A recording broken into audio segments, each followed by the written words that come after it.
안녕하십니까? 예수동행 일기 안흥교회 40일 특별 새벽기도에 오신 여러분들을 환영합니다. 오늘 제 17일차입니다. 제목은 나눔방의 유익입니다. 현재 우리가 예수동행 일기를 통해서 이 나눔방을 만들었습니다. 그래서 예수동행 일기를 하는 사람들이 그 나눔방 카톡방에서 매일 자기가 쓴 일기를 올리고 또 올린 그 일기를 함께 모두가 그걸 읽고 은혜 받고 또 거기에다가 댓글까지 다는 그런 훈련을 하고 있습니다. 이것이 사실은 매우 귀찮고 또 하기 싫은 일이 될 수 있는데 이것을 하는 이유가 있고 이것을 할 때에 얻게 될 유익이 있습니다. 나눔방의 유익은 한 5가지로 오늘 말씀드릴 수 있습니다. 첫 번째는 이 나눔방을 하게 되면 예수동의 일기를 지속적으로 쓰게 됩니다. 함께하는 일은 무엇이든지 혼자 할 때보다는 더 지속력이 있습니다. 그래서 저도 어제 같은 경우도 너무 피곤하고 힘들고 너무 바빴거든요. 목회자 협의회도 있고 또 지금 헌당 예배 준비 때문에 전혀 일기를 쓸 그런 여유와 또 시간이 없었습니다. 그런데 제가 또 지금 예수동의 일기 리더로 역할을 하고 있고 또 나눔방에 우리 집사님들이 일기를 다 올리고 있는데 저 혼자 안 올리면 이게 안 되겠잖아요. 그래서 정말 피곤하지만 자기 전에 일기를 썼습니다. 쓰고 짧게라도 쓰고 올렸는데 거기에 또 이렇게 썼습니다. 오늘 너무 많이 바빠서 너무 힘들어서 쓰기가 참 어려운 상황이었지만 그래도 그런 바쁜 가운데서 하나님께서 역사해 주시는 참 은혜가 있었거든요. 어제 이제 어떤 일이 있었냐면 이제 헌당 예배를 준비하면서 저희가 매번 큰 행사가 있을 때마다 교회에 미술 개인 전시회를 개최를 했습니다. 그런데 이번에는 이제 수채화를 전공한 한 동네에 우리 지역 동네에 있는 미술 작가님을 소개를 받아서 알게 됐는데 이분이 개신교회에 다니시는 권사님이십니다. 근데 처음에 이제 제가 이런 이야기를 했을 때 되게 좋아하셨고 그분이 아주 저한테 깍듯이 하면서 적극적으로 돕겠다고 하셨습니다. 근데 제가 안식교회 목사라는 걸 밝히지 않았거든요. 그런데 이분이 이제 지난주인가에 답사를 오겠다고 오시겠다는 거예요. 그래서 오시라고 그랬는데 제가 걱정이 된 것은 이분이 오시면 분명히 안식일교회라는 사실을 알게 되면 아마 이 미술 전시 하기로 한 것도 다 취소시킬 가능성이 있겠다 싶었거든요. 그런데 그때 예수님의 이름을 부르며 기도했습니다. 하나님, 이 영혼이 우리 교회에 왔을 때 재림교회에 대한 거부감이 생기지 않게 해주시고 오히려 이 일을 통해서 우리 교회를 더 알아가고 우리 교회와 함께 협력하여 일할 수 있도록 기회를 달라고 기도를 했는데 그날 정말 다행히 이분이 교회에 다녀갔지만 특별한 뭐 얘기를 하지 않고 오히려 안식일교회 처음 왔는데 이분이 교회를 너무 잘 구성을 해서 교회가 너무 예쁘다고 이렇게 칭찬을 해주시면서 흔쾌히 미술 전시를 하겠노라고 얘기를 하셨습니다. 그래서 그때도 예수동행 일기를 쓰면서 그 내용을 썼고요. 그다음에 어제 이분이 이제 작품을 한 30점을 들고 왔습니다.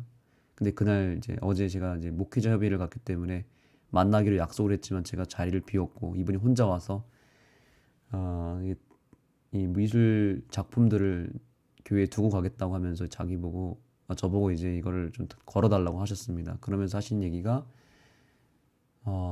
이번 헌당 예배를 위해서 자기가 작품을 혹시 판매가 되면은 기증하겠다는 겁니다. 교회 헌금으로 내겠다 이렇게 얘기를 하셨습니다. 그래서 그것이 너무 감사했고 또 하나님께 받은 영적인 선물이었습니다. 그래서 단순히 미술 전시를 하는 것 자체가 중요한 게 아니라 바로 이 영혼을 만날 수 있게 된 것이 저한테는 너무 감사했고, 이런 일이 아니고서는 어떻게 이 영혼을 만날 수 있겠습니까? 그것도 우리 교회에 대해서 거부감이 있는 개신교의 사람을 만난다는 것은, 또 그분과 함께 이런 하나님의 사업을 한다는 것은 쉬운 일이 아니지만 교회의 이러한 사업을 통해서 만날 수 있게 된 것이 참 감사했죠. 그래서 그런 내용을 어제 일기에 써서 밤이 늦었지만 제가 카톡방에 남기고 또 서로가 격려해주는 일을 했습니다. 네, 그래서 이 예수동의 일기는 이렇게 바쁘지만 정말 피곤하지만 다른 사람이 같이 써주는 사람이 있기 때문에 나도 써야 되는 상황이 될 수밖에 없습니다. 근데 쓰려고 딱 보면은 그날 하루가 그냥 바쁘게 지나간 게 아니었음을 확인하게 됩니다. 제가 좀 전에 말씀드린 이런 부분도 만약에 제가 일기를 쓰지 않았더라면 그냥 지나칠 뻔했던 일인데, 곰곰이 생각해 보니까 그날 이러한 특별한 섭리가 있었던 것입니다. 나눔방의 유익 두 번째는 함께함으로 더 깊은 영적 성장을 이루게 되고 자신의 영적 상태를 객관적으로 볼 수 있게 됩니다. 누구도 하나님의 뜻을 다 알 수는 없습니다. 다른 우리 함께하는 동료들의 일기를 통해서 내가 받은 은혜와 다른 각도에서 조명해 볼 수 있습니다. 각자 받은 은혜가 모여서 무지개처럼 주의 아름다운 뜻을 드러냅니다. 또한 다른 사람의 하루를 자신을 비춰보는 거울로 삼을 수도 있습니다. 서로 자극이 되는 것입니다. 비슷한 문제를 가지고 고민하는 경우도 보게 되고, 또 아주 사소한 작은 문제를 가지고 또 고민하고 기도하는 동료들의 모습을 보면서 저 또한 영적으로 깨어나게 되는 기회를 얻게 되는 것입니다. 우리가 설교 한 편을 들으려도 같은 설교를 들어도 각각 은혜 받은 내용이 다르고 관점이 다르지 않습니까? 그런데 우리가 설교를 딱 마치고 나서 우리 점심시간에 이야기를 나눌 때 사실은 소그룹별로 그날 받은 은혜를 나누고 또 목사님의 설교를 들으면서 받은 인사이트들을 나눌 때 굉장히 풍성한 은혜가 그 안에서 생기잖아요. 예수동의 일기도 똑같습니다. 똑같은 하루를 살고 똑같은 바쁜 일상 속에서 서로가 어떻게 삶을 나누고 은혜를 받았는지를 경험하게 될 때 영적인 각성이 생기게 되는 것입니다. 나눔방의 세 번째 유익은 우리가 다른 사람의 예수동행 일기에 댓글을 다는 이 훈련을 지금 하고 있는데, 그걸 통해서 매우 중요한 섬김을 우리가 이루게 됩니다. 이 훈련의 특징은 뭐냐면 이 카톡방에서 일기를 올리면 모두가 다 거기다가 댓글을 달아줍니다. 거기서 같이 울어주는 사람도 있고 같이 격려해주고 또 서로를 칭찬해주는 일을 합니다. 그리고 그 일기 내용에서 받은 은혜를 가지고 피드백을 해줍니다. 나는 이러이러한 부분에서 되게 공감이 됐고 은혜를 받았다고 이렇게 나누면 그걸 해주는 사람도 물론 의미가 있지만 그 댓글의 내용을 읽으면 또 한 번의 위로가 되고 힘이 됩니다. 정말 거기서 같이 기도할게요 라는 이 한마디만 누가 남겨줘도 힘이 되더라고요. 여기서 영적인 큰 유익을 얻게 되는 것입니다. 그래서 이 나눔방의 댓글은 마치 영적인 방문, 신방과 같습니다. 그래서 여기서 뭔가 충고를 하거나 댓글을 통해서 뭔가 훈계하고 평가를 하고 가르치려고 하는 것이 아니라 오직 격려하고 사랑하는 마음으로 은혜 받은 내용에서 간단하게 언급을만 하면 큰 유익을 얻게 됩니다. 요즘 악성 댓글로 연예인들이 자살도 하고 또 실제로 우리 교회 안에서도 서로가 자꾸 험담하고 비판하는 그런 일들이 종종 있잖아요. 그런데 우리가 오히려 좀 다른 방향으로 서로에게 격려해주고 잘한 일에 있어서는 격려해주고 또 좀 실수하고 넘어지고 못한 일에 있어서 오히려 괜찮다고 위로해주고 용기를 주는 이런 분위기로 바뀌어야 되는데 교회가 아주 삭막하게 막 사람들을 공격하고 비판하고 뒤에서 소위 뭐 뒷담화라 그러죠.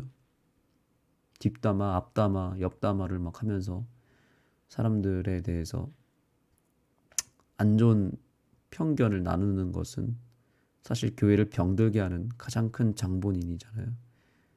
교회에 꼭 그런 일들이 발생합니다. 그런데 우리가 이 예수동의 일기를 하게 되면 교회의 분위기와 교회의 체질이 완전히 달라지게 됩니다.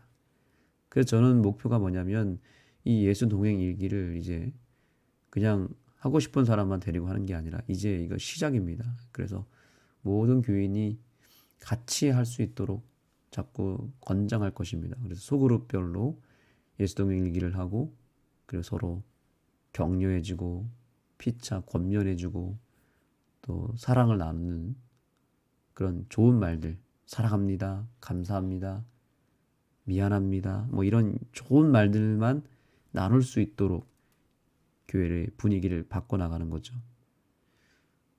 네 번째는 마음을 가꾸듯이 나눈 방도 가꿔야 주님의 역사하시는 도구가 됩니다. 그래서 좀 전에 말씀드린 대로 서로 넘어질 때 붙잡아주고 또 침체되었을 때 기다려주는 그런 역할을 감당하면 주님이 나눈 빵을 통해 놀라운 역사를 이루게 됩니다. 마지막 다섯 번째는 이 나눔 빵은 진정한 코이노니아가 있는 교회를 세워가게 됩니다. 코이노니아라고 하는 뜻은 뭐냐면 가족처럼 친밀한 교제를 나눈다는 뜻입니다. 코이노니아는 친교라는 뜻인데 진정한 친교가 있는 교회를 세울 수 있습니다. 이 나눔 빵은 작은 교회와 같습니다. 마음 깊은 곳을 나누고 서로를 돌아보는 또 돌봐주는 진정한 코이노니아가 이루어지게 되면서 나눔빵 자체가 강력한 교회가 됩니다. 또한 이 나눔빵들이 모여서 건강한 교회를 세우게 되는 것이죠.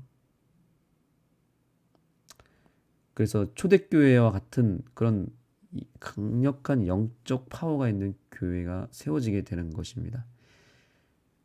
그래서 어제도 우리 나눔방에 우리 한 교인이 최근에 있었던 아주 좀 안 좋은 기억과 또 좋지 못했던 그런 상황들을 일기에다가 솔직하게 쓰고 그거에 대해서 한탄하면서도 또 더 예수님을 바라봐야겠다라는 얘기를 하시는데 제가 그 일기를 읽으면서 저도 같이 기도하게 되고 또 위로를 하게 되었을 때 그 집사님도 아주 힘을 얻고 용기를 얻는 모습을 얻었습니다. 이것이 초대교회의 진정한 모습이죠. 서로의 영적인 문제를, 죄 문제를 고하면서 그 죄를 함께 짊어지며 그리고 함께 회개하는 그런 부흥이 바로 우리가 꿈꾸는 그런 교회 아니겠습니까? 교회는 그리스도의 몸이라고 하는 진리가 나눔빵을 통해서 누려지게 되고 그 영적 영향력이 교회로 확산되게 되는 것입니다. 지금 이제 내일 이제 여러분들이 이제 내일 3주차 예수동행 일기 강의를 듣게 될 것입니다. 내일은 충청 앞에 있는 한 목사님을 초청을 하게 되는데 그 교회가 예수동행 일기를 전 교인에게 이렇게 함께 시키고 훈련시키는 그 일을 하셨는데 그 목사님의 교회는 시골의 작은 교회입니다. 그런데 다 어르신들이 대부분이고 60대 이상 70대가 대부분인데 이 예수동의 일기를 훈련시킴으로 인해서 그 교회의 부흥이 확실하게 일어나고 또 교회 성도들끼리 서로 사랑하는 일들이 뜨겁게 일어나고 있는데 그런 간증들을 듣게 될 것입니다. 그 일을 통해서 가정의 문제가 해결되고 또 교회의 문제가 자연스럽게 해결되는 그런 놀라운 간증을 내일 듣게 됩니다. 그래서 내일 새벽 기도도 뭐 당연히 함께 하시겠지만 영적으로 큰 유익이 있을 것이기 때문에 기대하시고 또 내일도 참여하시면 되겠습니다. 그래서 이 예수동의 일기는 예수님께 마음을 열듯이 서로에게도 마음을 열게 되면서 정말 성령 하나님께서 교통하심으로 한 몸이 되는, 한 몸을 이루는 일이 되는 것입니다. 요한복음 17장 23절에 곧 내가 그들 안에 있고 아버지께서 내 안에 계시어 그들로 온전함을 이루어 하나가 되게 하려 함은 아버지께서 나를 보내신 것과 또 나를 사랑하신 같이 그들도 사랑하신 것을 세상으로 알게 하려 함이로소이다. 우리가 주님과 연합되면 자연스럽게 주 안에서 다른 성도들과도 연합하게 됩니다. 예수님도 제자들을 이끄실 때 예수님이 그 제자들의 그룹에서 빠지게 되면 그들끼리 서로 싸우고 치고받고 막 논쟁하고 비판하고 막 이렇게 공격했는데, 그러나 제자들의 그 중심에 예수님이 같이 계실 때에는 제자들이 쥐죽은 듯이 조용히 서로를 섬기고 서로 더 사랑하는 일을 했다고 영감의 글은 말하고 있죠. 그래서 그런 내용의 구절이 있습니다. 제가 찾지는 못했지만 예수님을 중심으로 그들이 예수님을 향해 가까이 나아갈 때 그들끼리 서로 또한 가까워졌다라는 내용이 있습니다. 그래서 실제로